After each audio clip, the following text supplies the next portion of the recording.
Hello, little adventurers, and welcome to our story corner. Are you ready for a tale about a little girl, a big red balloon, and a wonderful journey? Let's begin. Once upon a time, in a bright and sunny town, lived a girl named Mia.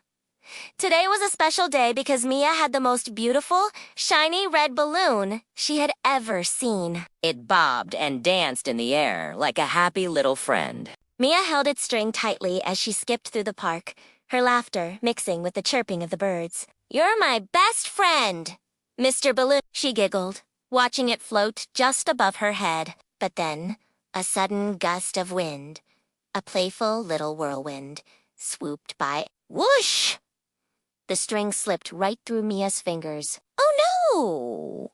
she cried. Up, up, up went her beautiful red balloon, sailing over the treetops and towards the colorful houses of her neighborhood. Mia watched with wide eyes as her balloon friend drifted away.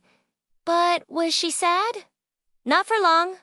"I'm coming to get you," she shouted with a determined smile. And so, Mia's big adventure began. Mia followed the floating red dot in the sky, her feet pattering on the pavement. The balloon drifted over a white picket fence, behind which Mrs. Gable was tending to her magnificent rose garden. "Excuse me, Mrs. Gable," Mia said politely.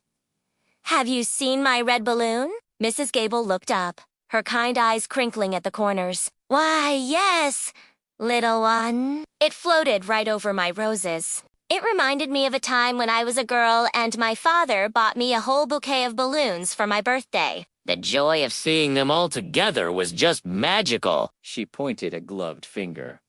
"It went that way, past the old oak tree.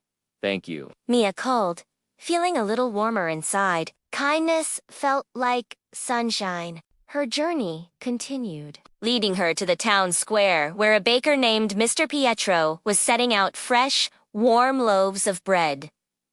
The smell was heavenly. "Imsar, Pietodo.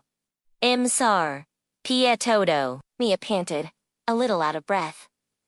"My red balloon. It just floated by." The baker, with his big white apron and even bigger smile, chuckled. "Ah, a red balloon. It looked just like a giant cherry floating in the sky. It made me think of the cherry pies my grandmother used to bake. We'd share a slice under the sun, and it was the happiest taste in the world." He handed Mia a small, warm cookie. "Here, for your adventure."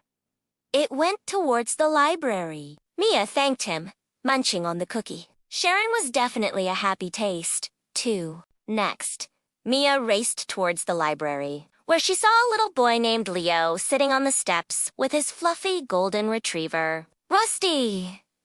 Rusty was wagging his tail, his eyes fixed on the sky. "You see it, don't you?" Mia asked Leo.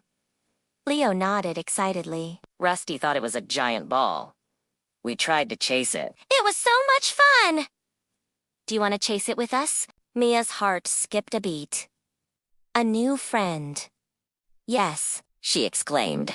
Together, the three of them, Mia, Leo, and the bouncy Rusty, ran through the streets, laughing as they followed the distant red balloon. Making a new friend felt like the best game ever. They chased it all the way to the top of Sunny Hill. And there it was, tangled gently in the branches of a small, friendly tree at the very top of the hill was Mia's red balloon.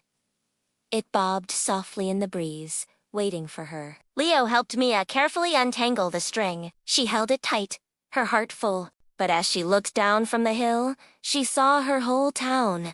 The path she had taken, Mrs. Gable's garden, Mr. Pietro's bakery, and the library steps where she met Leo.